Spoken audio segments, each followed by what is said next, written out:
आपने महाभारत के बारे में सुना है? अगर आपको भगवत गीता के बारे में किसी से पूछना हो कि उसका असली मकसद मायने क्या है, तो आप किससे पूछना चाहेंगे? कौन आपको बेस्ट बता सकता है कि भगवत गीता क्या है? बोलिए। गुड। और कौन? भगवान कृष्ण के अलावा और कौन बता सकता है इसके बारे में? गुड, अर्जुन। अब मैं शुरू करता हूं कि हमारे पाथ पर हम महाभारत के बारे में क्यों बात कर रहे हैं। योगानंदा जी उस जन्म में अर्जुन थे और कृष्ण भगवान महाअवतार बाबा जी थे। उनकी टीचिंग्स आपके लिए आज के दिन भी एप्लीकेबल हैं। आप जब छोटे थे, आपको अपने घर में सुनने के लिए मिलता होगा कि कृष्ण भगवान ने ये किया, अर्जुन ने ये किया, तुम भी वो करो। अगर आप सोचें तो क्या एक कहानी सुन के आप इस माया से बाहर निकल सकते हैं? पॉसिबल है? तो फिर इतनी इंपॉर्टेंट कहानी क्यों है ये? क्योंकि योगानंदा जी ने बताया कि वेद व्यास ने ये जो कहानी लिखी है, ये सिर्फ एक कहानी नहीं है, ये इससे बहुत ऊपर की चीज़ है। ये गूढ़ मंत्र है जिससे आप और मैं इस संसार से मुक्ति प्राप्त कर सकते हैं। और वो कैसे है, क्या चीज़ क्या दर्शाती है, कौन सा कैरेक्टर क्या दर्शाता है आपके स्पिरिचुअल पाथ में, वो आज हम डिस्कस करेंगे। तो अगर आपने महाभारत के बारे में सुना है, तो महाभारत जब शुरू हुई, किस किंग के नाम से, किस राजा के नाम से शुरू हुई? सबसे पहले कौन था? हाँ जी, धृतराष्ट्र। धृतराष्ट्र भी पहले थे कोई? शांतनु जी का नाम सुना है? ओके, शांतनु जी कौन थे? एक बहुत ही बड़े सम्राट थे और उनकी शादी हुई एक बहुत ही सेलेस्टियल बीइंग, बहुत ही ऊंची लेडी से, जो कि उनको कहाँ मिली थी? गंगा किनारे। उनकी शादी किससे हुई थी? गंगा माता से। और उनके पुत्र कौन थे? ओके, गुड, आप सबको पता है, भीष्म पितामह उनके पुत्र थे। अब मैं आपसे उस चीज़ के बारे में बताना शुरू करूंगा कि हमारे शरीर के अंदर कौन सी चीज़ें क्या दर्शाती हैं। हमारे अंदर जो चक्र हैं, आपने चक्रों के बारे में सुना है? हमारे अंदर कितने चक्र होते हैं? ओके, और ये कौन से चक्र हैं? सबसे नीचे कौन है? उससे ऊपर? और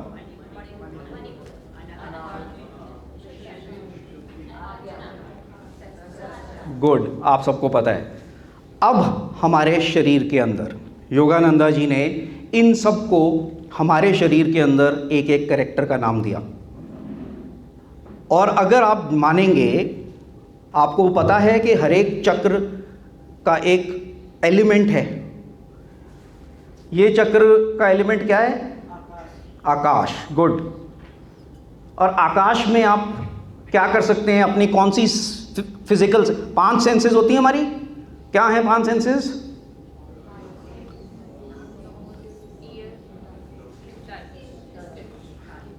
क्या हो गई? 5। अब जो आकाश है, आप किससे फील कर सकते हो? क्या आप देख सकते हो? क्या आप सुन सकते हो? आपको जो ओम की साउंड है, वो आकाश के थ्रू अंदर की सुनने की काबिलियत से सुनाई देगी। वो है विशुद्ध चक्र। और महाभारत में ये युधिष्ठिर है, अनाहत चक्र। इसका क्या एलिमेंट है? गुड। हवा को आप किस फिजिकल सेंस से महसूस कर सकते हैं? हैं जी? टच। आप उसको स्मेल तो नहीं कर सकते, स्मेल तो तब आएगी जब कुछ खराब हो रहा है नॉट के हवा की कोई स्मेल नहीं है, आप उसको महसूस कर सकते हैं। वो आपका अनाहत चक्र। और ये किस पांडवों में से कौन सा है? भीम। मणिपुर, इसका एलिमेंट क्या है? अग्नि। अग्नि को आप क्या कर सकते हैं? देख सकते हैं, महसूस कर सकते हैं और सुन सकते हैं। वो हमारे अंदर है अर्जुन। उससे नीचे जाते हैं स्वादिष्टान, जल। जल को आप क्या कर सकते हैं? तीनों सेंसेस के अलावा जल को आप क्या कर सकते हैं? टेस्ट कर सकते हैं। इसका एलिमेंट हो गया टेस्ट। और ये महाभारत में कौन सा कैरेक्टर है? नकुल। और सबसे नीचे चले जाएंगे, उसका एलिमेंट क्या है? धरती, पृथ्वी। पृथ्वी में इन 4 सेंसेस के अलावा और क्या है? स्मेल। पृथ्वी का आप बाकी सब कुछ कर सकते हो, आप उसको देख सकते हो, आपको महसूस कर सकते हो, उसको टच कर सकते हो। एक चीज जो बाकी एलिमेंट्स में नहीं है वो स्मेल। और वो आ गया आपका नकुल और सहदेव लास्ट में। अब आप मानिए कि जो कौरव हैं, योगानंदा जी ने बताया, कौरव हमारे अंदर सारी नेगेटिव टेंडेंसीज हैं। कौरवों में सबसे बड़ा भाई कौन था? हाँ जी, दुर्योधन। कौरवों में सबसे बड़ा भाई कौन था? ये भी नहीं पता आपको? दुर्योधन का नाम सुना है आपने? अरे वाह, इतने मैं तो सोच रहा था कि मेरे को नहीं पता महाभारत के बारे में। एनी हाउ, दुर्योधन जो है वो है मटेरियल डिज़ायर। यानी कि मेरे अंदर वो सेंस कि मेरे को लगता है कि मैं मटेरियल चीज़ें अपने पास एकत्रित करूँगा, इकट्ठी करूँगा तो मेरे को हैप्पीनेस मिलेगी। उसके बाद एक और भाई था दुशासन, नाम सुना है उसका? वो क्या डिपिक्ट करता है? योगानंदा जी ने बताया, वो हमारे अंदर डिपिक्ट करता है गुस्से को। और अगर आप देखेंगे, मटेरियल डिजायर और गुस्से का एक रिश्ता है। गुस्सा कब आता है? जब भी आपकी कोई डिजायर है, मनोकामना है, और वो मनोकामना जब पूरी नहीं होती तब आपके अंदर गुस्सा आता है। ये दोनों हमेशा साथ होते हैं। जब आपकी मनोकामना पूरी हुई, आप खुश हैं। जैसे ही आपकी मनोकामना पूरी नहीं हुई, डिजायर पूरी नहीं हुई, आपके अंदर गुस्सा आता है। और इस तरीके से सारे कौरव, हमारे अंदर सारी नेगेटिव टेंडेंसीज हैं, वो हमारे, उनका काम है हमारे को इस दुनिया में रखना। और पांडव हैं जो हमारे को इस दुनिया से बाहर निकलने का रास्ता दिखा रहे हैं। अब आ जाते हैं इससे ऊपर, विशुद्ध चक्र से तो हमने कवर कर लिया। आज्ञा चक्र के 2 पोल होते हैं, ये आप मानते हैं? एक नेगेटिव पोल है, एक पॉजिटिव पोल है। ये महाभारत में कौन से कैरेक्टर हैं? इस नेगेटिव पोल को योगानंदा जी ने बताया, ये हैं भीष्म पितामह, ईगो। और पॉजिटिव पोल है कौन? कृष्णा। किसने गाइड किया सारे पांडवों को थ्रू आउट? कृष्णा ने। अब आपको यह समझने की जरूरत है कि हम इस शरीर में कैसे आते हैं। आपको मेडिकल साइंस ने भी अभी बता दिया है कि जब फिजिकल शरीर एक मदर के वोम में बनना शुरू होता है तो उसका पहला सेल यहाँ मेडुला ऑब्लोंगाटा में, जो कि नेगेटिव पोल है आज्ञा चक्र का, यहाँ पर से सेल बनने शुरू होते हैं और वो आपको ब्रेन बनाते हैं। और ब्रेन से आपकी नीचे स्पाइन जाती है, स्पाइन जाती है और उससे आपके हाथ और पैर बाहर निकलते हैं। तो आपने देखा कि आपको जो प्राण शक्ति है वो इसके अंदर ऊपर आई और फिर नीचे जा रही है और फिर बाहर जा रही है। आपकी पांचों सेंसेस बाहर की तरफ हैं और इसीलिए आप इस दुनिया में एंगेज्ड हो। अब अगर मैं भगवान को पाना चाहता हूँ तो मेरे पास क्या रास्ता है? क्या मैं इस दुनिया में भगवान को पा सकता हूँ? नहीं। इस दुनिया में फिजिकल सेंसेस से मैं भगवान को नहीं पा सकता।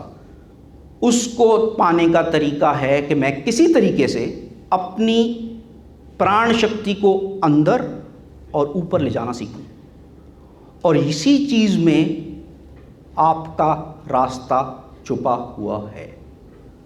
अब आपने बोला, मैंने जैसे अभी आपको बताया कि नेगेटिव पोल भीष्म है और पॉजिटिव पोल कृष्णा है।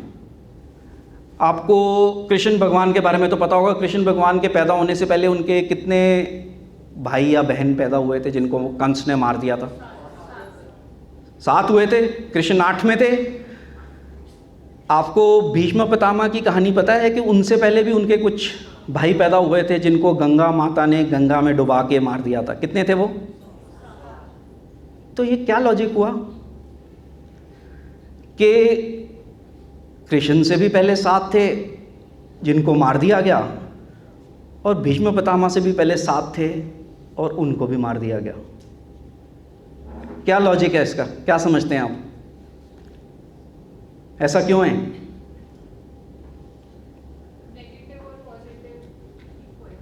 गुड, वो तो है। हमने नेगेटिव पोल में भीष्म पितामह को बताया और यहाँ पॉजिटिव पोल में हमने कृष्ण भगवान को बताया। और इनकी बैकग्राउंड में अगर हम गए तो 7 भाई थे पहले जिनको मार दिया गया। योगानंदा जी ने बताया कि इसी में छुपा हुआ है हम इस फिजिकल शरीर में कैसे आए।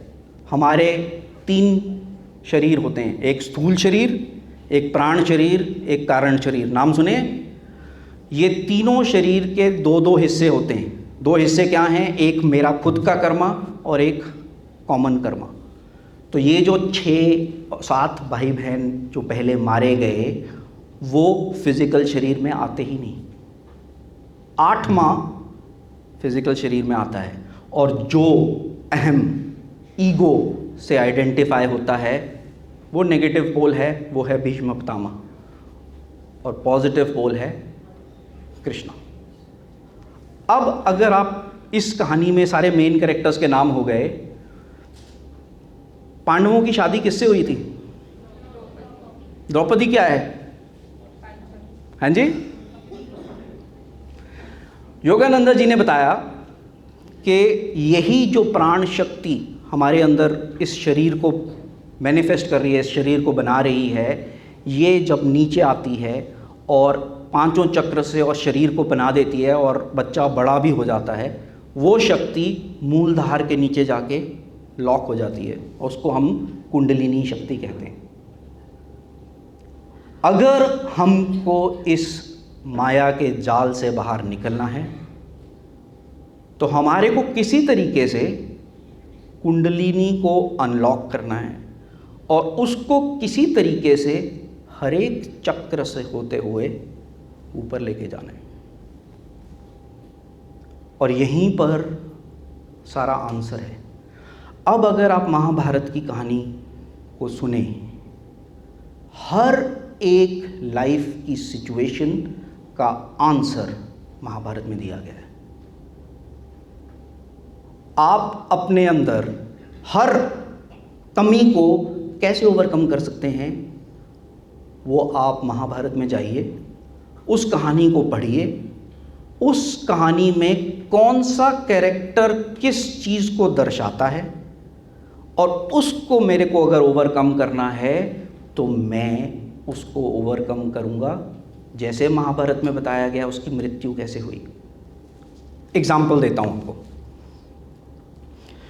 भीष्म पितामह को क्या कहा गया? हाँ जी, अभी बोला हमने, ईगो, अहम। अगर हमारे को अपने अहम को मारना है तो उसका तरीका क्या है? क्या आप अहम को विल पावर से मार सकते हो कि नहीं, आज के बाद मैं गुस्सा नहीं होऊंगा, आज के बाद मैं अपने आप को मैं नहीं मानूंगा? हो सकता है ऐसे? तो क्या तरीका है अहम को ओवरकम करने का? जैसे कि मैंने बताया, हम जाएंगे महाभारत के अंदर, और महाभारत में जब महाभारत का युद्ध हुआ तो कौरवों की सेना का जनरल लीडर कौन था शुरू में? हाँ जी, गुड। महाभारत का युद्ध कितने दिन चला? 18 दिन। ठीक है। और उनमें से पहले 10 दिन कौरवों की सेना का लीडर भीष्म पितामह था। वो कौन है? ईगो। अब आप भीष्म पितामह की कहानी लीजिए। भीष्म पितामह को भीष्म क्यों कहा गया? उनका वैसे नाम था देवव्रत, उनको भीष्म पितामह क्यों कहा गया? गुड। क्या प्रतिज्ञा ली थी उन्होंने? एक एक करके। शादी नहीं करेंगे, ओके। और तो शादी नहीं करेंगे, ब्रह्मचर्य, एक ही बात हो गई। और क्या? Good good good good. और तीसरी भी ली थी एक, कि वो आगे चल के इस किंगडम पे अपने आप रूल नहीं करेंगे। ठीक है, 3, इसीलिए उनका नाम भीष्म। उन्होंने भीष्म प्रण प्रतिज्ञा लिया, तब वो देवव्रत से भीष्म पितामह हो गए। अब आप आ जाइए अपनी ईगो पे। हैं जी? हाँ जी, मेरे को नहीं इच्छा, हाँ वो बिल्कुल, वो उनको वरदान मिला इसके बाद। अब यही वरदान जो इन्होंने बोला इच्छा मृत्यु का, वही केस है हमारे ईगो का। हम अपनी ईगो को मार ही नहीं सकते। ईगो अपनी मर्जी से जब चाहे तब वो हट जाएगी रास्ते से। और महाभारत के युद्ध में क्या हुआ? वही आंसर है। मैं तो बता रहा हूं आपको, मैंने तो कुछ नया बता ही नहीं रहा। योगानंदा जी ने जो बताया वो तो उन्होंने कहानी को एक्सप्लेन किया कि कौन सा कैरेक्टर क्या दर्शाता है। तो अगर मेरे को अहम को, ईगो को ओवरकम करना है, और मेरे शरीर जो कि कुरुक्षेत्र का रणभूमि है, मेरी स्पाइन, उसमें मेरे को क्या करना है? किसी तरीके से कुंडलिनी को जागृत करना है, पांचों पांडव, पांचों चक्र को साथ लेना है, और यहाँ तक पहुँचना है भीष्म पितामह तक। लेकिन मैं उसको मार ही नहीं सकता, तो फिर कैसे मरेंगे हो? कैसे हटेंगे रास्ते से? उसका आंसर है जो कि महाभारत में हुआ। पहले 8 दिन इस युद्ध में, एक दिन पांडव ऊपर, एक दिन कौरव ऊपर, अगले दिन फिर पांडव ऊपर, फिर कौरव ऊपर। यही हमारी हालत है। कभी हम अप, कभी हम डाउन, कभी हम अप, कभी हम डाउन। लेकिन 9वें दिन एक ऐसा इंसिडेंट हुआ जिससे ये कहानी बदली। कौन सा इंसिडेंट था? अगर आप अपना ध्यान लेके जाओ, अगर आपने महाभारत पढ़ी है। हैं जी? गुड गुड, उसी से रिलेटेड है थोड़ा। गुड। शिखंडी को तो लिया था उन्होंने आगे, अर्जुन ने, बहुत अच्छी बात है, गुड, आपको पता है। लेकिन उस दिन एक ऐसा कार्रवाई हुई जब अर्जुन भीष्म पितामह को मार नहीं पा रहा था। गुड। और उसका क्या मकसद था? कृष्ण जी ने बैटलफील्ड पे पड़े हुए एक पहिए को उठाया और उसको लेके वो भीष्म पितामह की तरफ दौड़े। ये बताया गया महाभारत में। योगानंदा जी बताते हैं ये वो टाइम था जब बैटलफील्ड में ईगो, भीष्म पितामह ने कृष्ण को गुरु, भगवान के रूप में पहली बारी देखा। और जब भीष्म ने देखा कि ये तो कृष्ण नहीं है, ये तो भगवान है, ही गेव अप। और उससे अगले दिन भीष्म पितामह के ऊपर वो इतने सारे तीर लगे गए कि वो नीचे गिर गए। क्या वो मरे? वो पूरी लड़ाई में जिंदा रहे, उसके बियॉन्ड भी जिंदा रहे। और यही हमारी ईगो को ओवरकम करने का तरीका है। हम अपनी ईगो को, अहम को मार नहीं सकते, लेकिन हम उसको एक साक्षी बना सकते हैं, ऑब्जर्वर बना सकते हैं, कि जो साइड पे पड़ा, हमारी लाइफ में इंटरफेयर नहीं कर रहा, हमारे साधना में इंटरफेयर नहीं कर रहा, और हमारे को आगे बढ़ने का मौका मिल रहा है। और यही तरीका है। अब आ जाते हैं हम, आप सब यहाँ पर आए हो तो मेरे को यकीन है आप सब इस माया से निकलना चाहते हो, नहीं तो आप यहाँ आते नहीं। और अगर आप निकलना चाहते हो तो आपने कई जगह गए होगे कोशिश करने के लिए, चलो इसको ट्राई करता हूँ, इसको ट्राई करता हूँ, और हुआ क्या? कुछ नहीं होना, या फिर कुछ बना पर फिर डाउन। ऐसा क्यों हुआ? अगेन आंसर महाभारत में, जब 5 पांडव को पहली बारी उनको मारने की कोशिश की दुर्योधन ने, तो क्या हुआ था? उसने कहाँ भेजा उनको? गुड। लक्ष्य ग्रह क्या था? उसने एक महल बनाया लेक्वर से, जो कि बहुत जल्दी आग पकड़ लेता है, और उसका मकसद था इन सबको और कुंती माता को मैं मार दूंगा। वो गए, लेकिन उनको किसने इन्फॉर्मेशन दी कि ये किस चीज़ का है? विदुर ने। और वो कहाँ पर गए, और जब आग इन्होंने, भीम ने खुद लगवाई, उन्होंने एक गड्ढा खोदा और वो नीचे से बाहर हो गए। यही आप सबके साथ हो रहा है। आपने भगवान को ढूंढने की कोशिश की, आपने ध्यान करना शुरू किया, दुनिया ने आपको आग लगानी शुरू की। जो उसमें झुलस गया वो झुलस गया। जिसने वो गड्ढा बनाया, वो सुरंग बनाई और बाहर निकल के अज्ञातवास यानी कि तपस्या में गया, वही आगे बढ़ेगा। अगर मैं सिर्फ लेक्चर सुन के घर जाऊंगा और कुछ नहीं करूंगा, नहीं बढ़ूंगा। और क्या किया पांडवों ने? वो इस सुरंग से बाहर निकले, उन्होंने वेश बदला और वो कहीं जाके रहने लग गए। और उन्होंने यहाँ रहते रहते एक इंसिडेंट हुआ जिसने इस महाभारत में बहुत इम्पोर्टेंट मोड़ लिया। वो क्या था? इस टाइम पे पांडवों ने क्या किया था? एक स्वयंवर हुआ था जिसमें वो गए थे। किसका स्वयंवर था वो? द्रौपदी का। और द्रौपदी के स्वयंवर में 5 पांडव ब्राह्मण बन के गए और उधर जाके उन्होंने स्वयंवर जीता, अर्जुन ने जीता। वो कहानी आप सब जानते हैं कि वो जीता। और द्रौपदी क्या दर्शाती हैं हमारी कहानी में?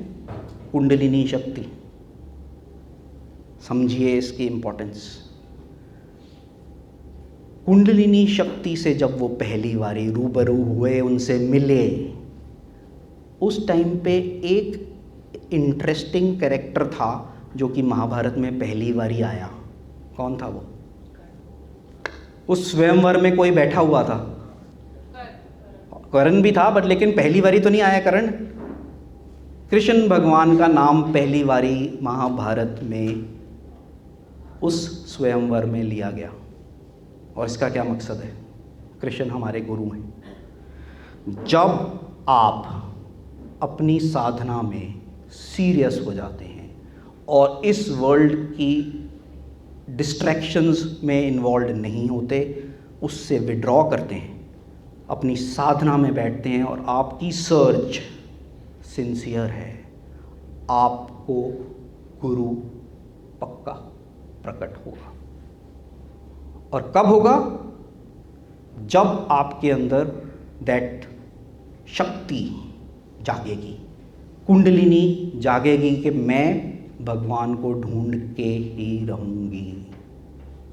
अगर आप सिर्फ थोड़ा सा टाइम पास करके सोच रहे हैं आपको भगवान मिल जाएंगे, नहीं मिलने वाले।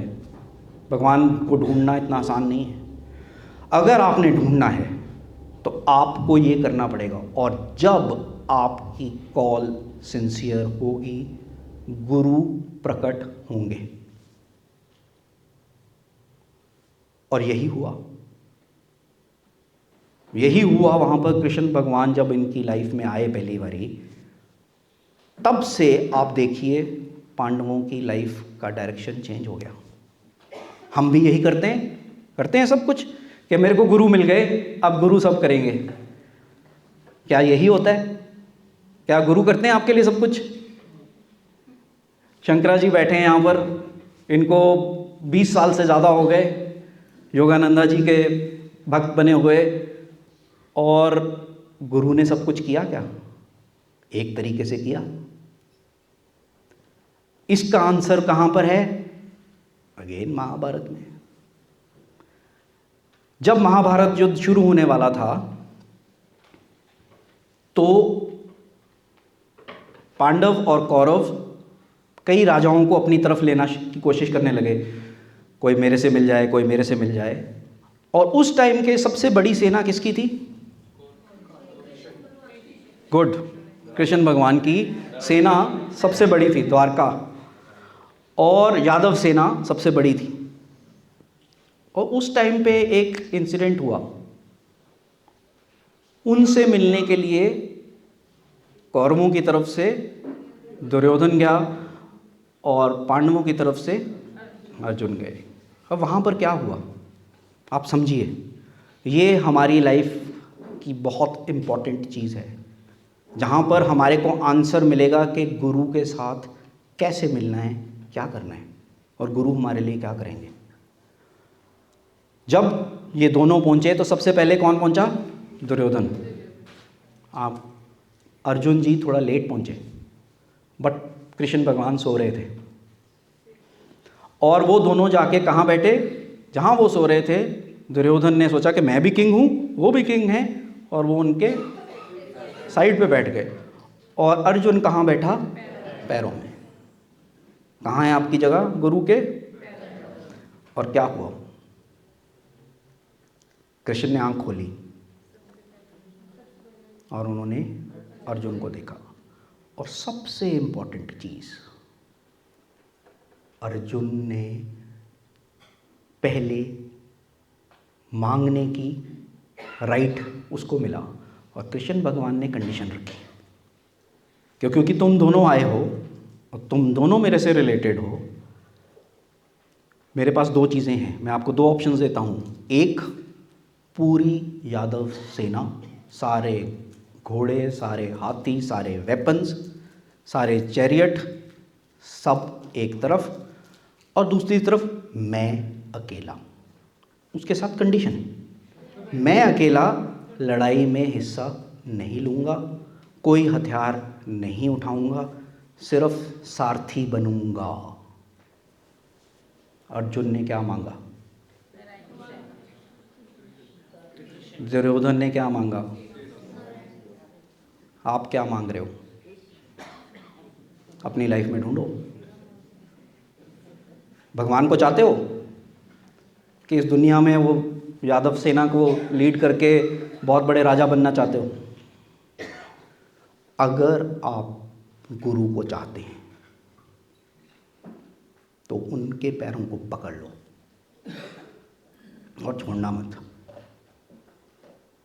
जब योगानंदा जी श्री युक्तेश्वर जी, जो उनके गुरु थे, उनसे पहली बारी मिले अपनी लाइफ में, तो श्री युक्तेश्वर जी ने उनको बोला कि मैं तुम्हारे को अपने सारे आश्रम देता हूँ, सारी रिस्पॉन्सिबिलिटीज, सारी प्रॉपर्टी सब देता हूँ। योगानंदा जी ने क्या बोला? मेरे को भगवान से मिला दो।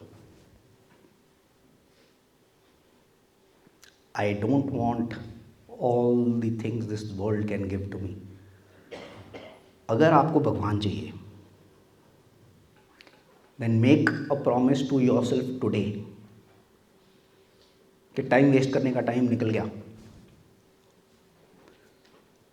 अगर आप भगवान को चाहते हो तो ये जगह है गुरु के चरणों में, और वहीं पर सारा रहस्य छुपा है। अब आप आ जाइए आगे की लड़ाई में। कृष्ण भगवान ने इस युद्ध में कहने के लिए तो कुछ नहीं किया, सारथी बने रहे। बट आपने अगर महाभारत की स्टोरी सुनी है तो उन्होंने ऐसी ऐसी चीज़ें की जिसने पूरी लड़ाई का रुख बदल दिया, और कई ऐसी चीज़ें की जिसमें आप बोलोगे यार ये तो कपटी है, झूठा है, लेकिन गुरु आपको तरीका सिखा रहा है। और आप देखिए, जहाँ जहाँ गुरु ने तरीका बताया वो बाहर की लड़ाई इम्पॉर्टेंट नहीं थी। आपने बात की शिखंडी की, किसने बोला था शिखंडी को छुपा के 10वें दिन अर्जुन को उसी रथ में रख के लाने के लिए, और जैसे ही भीष्म पितामह सामने आए शिखंडी खड़ा हो गया। आपको अगर पता हो तो शिखंडी पिछले जन्म में अम्बा, मैं उस डिटेल में नहीं जाऊंगा, अम्बा थी जिसने प्रण लिया था कि मैं भीष्म पितामह को मारूंगी। और भीष्म पितामह ने ये कंडीशन रखी हुई थी वो किसी लड़की से लड़ेंगे नहीं। अब ये बाहर की लड़ाई में तो हो गया कि छल, आपकी लाइफ में क्या है? अगर भीष्म पितामह को मारना चाहते हो, साइड पे लेटाना चाहते हो, साक्षी बनाना चाहते हो, तो छल कपट करना पड़ेगा। कैसे करना पड़ेगा? अपनी पूरी साधना से, अपनी स्पिरिचुअल प्रैक्टिस से कार्य कीजिए, लेकिन फाइनल स्टेज में अगर आपने ईगो जो आपको बोलेगी आज सो जा, आज या कभी 2 पैग लगा लिए तो क्या होता है, थोड़ी सी बात है, उसको ओवरकम करना है तो आपको यूज़ करना पड़ेगा साम दाम दंड भेद, जो भी काम करे आपके लिए। क्योंकि ईगो को अगर आप साइड पे नहीं करोगे तो आप कहीं नहीं जा रहे। और उसका आंसर है अगेन महाभारत में। आप देख रहे हैं आपकी लाइफ की हर एक सिचुएशन का आंसर यही निकल रहा है। क्यों निकल रहा है? क्योंकि यही इन्होंने बताया। अब आपकी लाइफ में आप देखते हैं कि मेरी लाइफ में तो बहुत प्रॉब्लम है, मेरी लाइफ में तो ये भी कंडीशन है, मेरी लाइफ में तो वो भी कंडीशन है, मैं कैसे साधना करूं? वही तरीका आपको बताया गया कि जैसे ही आप स्पिरिचुअल पाथ पे आते हैं और यदि आप सिंसियर हैं तो आपको कुछ एक्सपीरियंस होता है, कुछ शांति, कुछ आनंद, कुछ लाइट, कुछ ओम की साउंड, कुछ सुनाई देता है, कुछ तो होता है। और आप बोलते हो हाँ अब मैं ठीक हूँ, अब मैं आगे बढ़ जाऊँगा। और तब क्या होता है? तब क्या होता है? जैसे कि युद्ध से पहले हुआ था चौपट, जिसमें शकुनी मामा ने गेम नहीं खेली थी। अब आप बोलेंगे कि युधिष्ठिर जो कि धर्मराज, सबसे धर्म को फॉलो करने वाला, सबसे गुणी, वो ऐसे चीज में क्यों पड़ा? वो तो सबसे ज्यादा जानता था, लेकिन वो ऐसी चीजों में क्यों पड़ा? इसीलिए स्पिरिचुअल प्राइड, कि मेरे को कुछ महसूस होना शुरू हुआ अपने अंदर, मेरे को यकीन हो गया कि भगवान हैं, मेरे को यकीन हो गया कि मैं उनको महसूस कर रहा हूं। उसके साथ क्या आता है? कॉन्फिडेंस। मैं महसूस कर सकता हूं, ये नहीं महसूस कर सकते, मैं बड़ा। अब मेरा गुरु, मेरा भगवान मेरे साथ है, मेरा कुछ नहीं हो सकता। और तब आप क्या बोलते हो? मैं सब दाव पे लगा रहा हूं। और दाव पे लगाओगे तो, और गिरोगे तो फिर कहां जाओगे? बचने का तरीका क्या है? 14 साल का वनवास। और आप देखिए इस पूरी महाभारत में 2 बारी पांडव वनवास गए। पहली बारी गए तो उनको क्या मिला? द्रौपदी।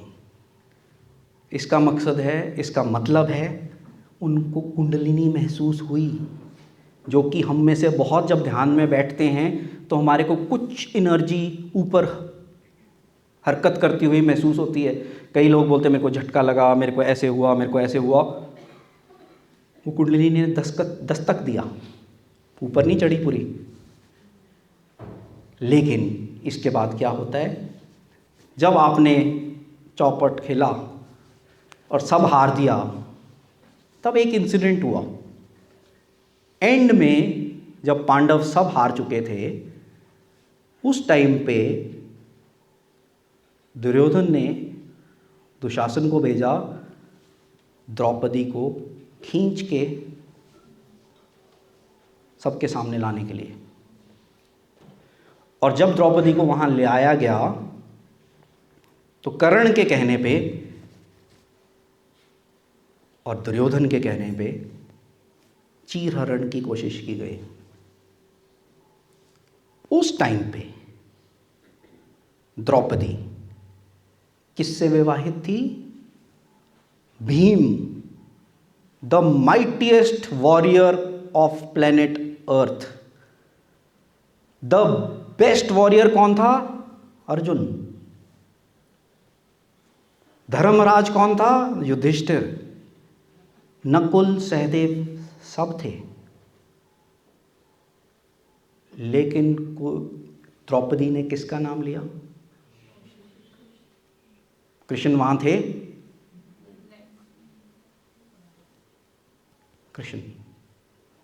आंसर, जब द्रौपदी ने देखा कि मेरे को कोई भी चक्र से मदद नहीं मिल रही, मेरे को सिर्फ एक जगह से मदद मिल सकती है, गुरु भगवान से, तब वो वस्त्र खत्म ही नहीं हुआ। और उसका रिजल्ट क्या हुआ? Draupadi became wild. दिखाया जाता है, दर्शाया जाता है कि आग उगलने लगी। उसका क्या मकसद है? उसका क्या, इस कहानी में क्या मतलब है? कुंडलिनी जागृत हुई। कुंडलिनी कब जागृत होगी? जब आप ऐसी सिचुएशन में पहुंचोगे कि जब दुनिया ने आपका साथ छोड़ दिया, आपने किसका नाम लिया, किसको याद किया? अगर आपने अपने गुरु का नाम लिया, कृष्ण का नाम लिया, कुंडलिनी जागृत होगी। और जब कुंडलिनी जागृत हो गई तो कुछ नहीं बच सकता उसके रास्ते में। और हमारे को अपनी लाइफ में ऐसी स्टेज पे पहुंचना है, उसको जागृत करना है। उसके बिना हम इस माया से ओवरकम नहीं कर सकते। अब आप बोलेंगे इतने बातों के नाम हो गया, बीच में कौरवों की तरफ से भी तो लोग अच्छे थे। अभी हमने कर्ण का नाम लिया। कर्ण को क्या कहते हैं? दानवीर कर्ण। और कर्ण असली में कौन था? सबसे बड़ा पांडव। आपको पता है? सूर्य पुत्र। अब वो बुरा कैरेक्टर क्यों है? हमारे अंदर क्या दर्शाता है? योगानंदा जी ने बताया, कर्ण दर्शाता है अटैचमेंट टू हैप्पीनेस। अब आप बोलोगे ये इसमें क्या गलती है भाई? हम सब हैप्पी होना चाहते हैं, है ना? इसमें क्या गलती है? सब हैप्पी होना चाहते हैं। आप ध्यान भी इसलिए कर रहे हो कि आप हैप्पी होना चाहते हो परमानेंटली। ऐसा ही कर्ण था। कर्ण में आउटर एक्शन में कोई गलती नहीं थी। वो दानवीर था, बहुत अच्छा था। लेकिन जब उसने दोस्ती दुर्योधन से की, मटेरियल डिज़ायर से की, तब वो बंध गया। इस खुशी को वो कहाँ ढूंढने लगा? मटेरियल वर्ल्ड में। और जब आप अपनी खुशी को मटेरियल वर्ल्ड में ढूंढने लगोगे, फिर आप भगवान को नहीं प्राप्त कर सकते। और यही हमारे को सीखना है।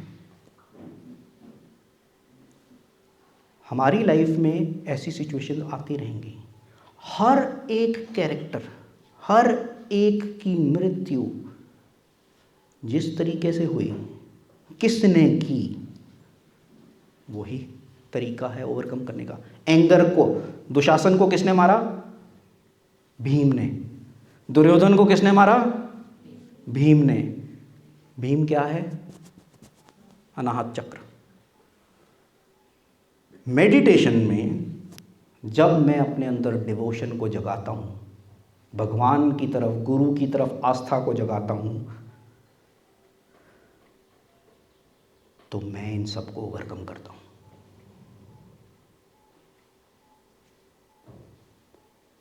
गुरु आपकी हेल्प करेगा।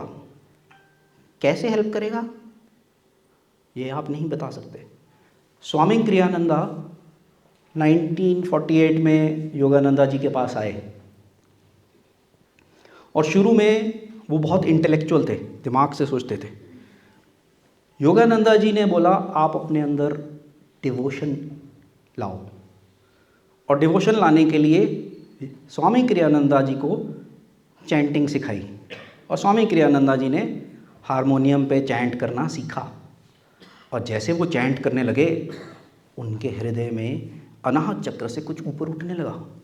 एंड ही रियलाइज, ये क्या है, यही चाहिए मुझे।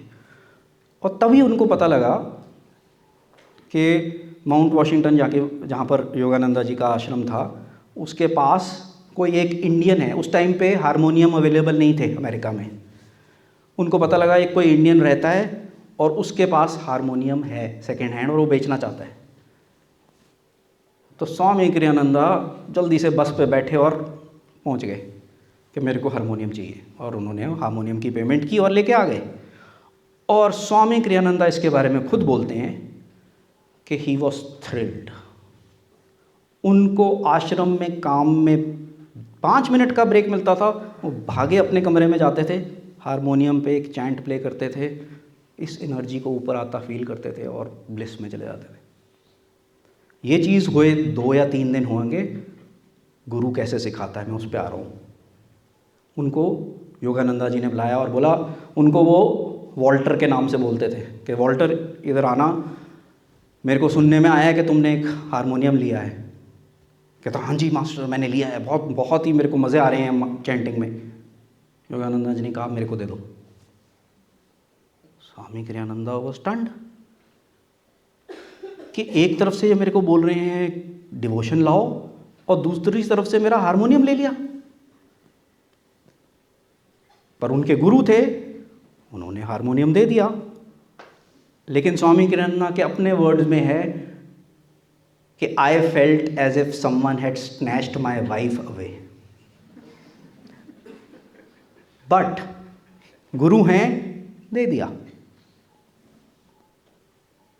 1 दिन बुरा लगा, 2 दिन बुरा लगा, तीसरे दिन उन्होंने बोला ना, मेरे गुरु जो भी मेरे लिए कर रहे हैं बिल्कुल ठीक कर रहे हैं। और उन्होंने अटैचमेंट गिव अप कर दी। और जिस रात की मेडिटेशन में उन्होंने इस अटैचमेंट को गिव अप किया, अगले दिन सुबह योगानंदा जी ने उनको बुलाया और बोला ये लो harmonium, you will learn how to love God through chanting. और अगर आप स्वामी क्रियानंदा का म्यूज़िक सुनेंगे, आप समझ जाएंगे कि हृदय का प्यार क्या है। It's not the love that we know of, it's something in your heart that will rise. और आपको पहली बारी ज़िंदगी में समझ आएगा कि गुरु का प्रेम क्या है, और गुरु इसी तरीके से सिखाएगा। आज आपके पास एक मौका है। क्या आप कृष्ण की तरह अपने गुरु के पास दुर्योधन बन के जाना चाहते हैं कि अर्जुन बन के जाना चाहते हैं?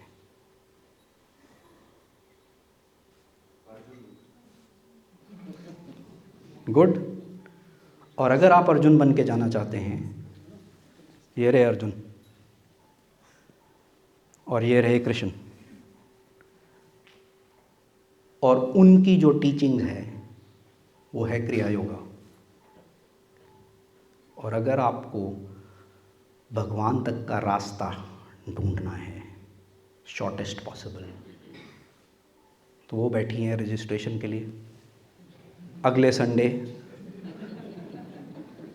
आपकी लेवल 1 क्लासेस शुरू होंगी, और मैं आपको यकीन से दिला सकता हूँ, जैसे कि योगानंदा जी ने बताया था कि अगर आप उनकी टीचिंग्स को फॉलो करेंगे,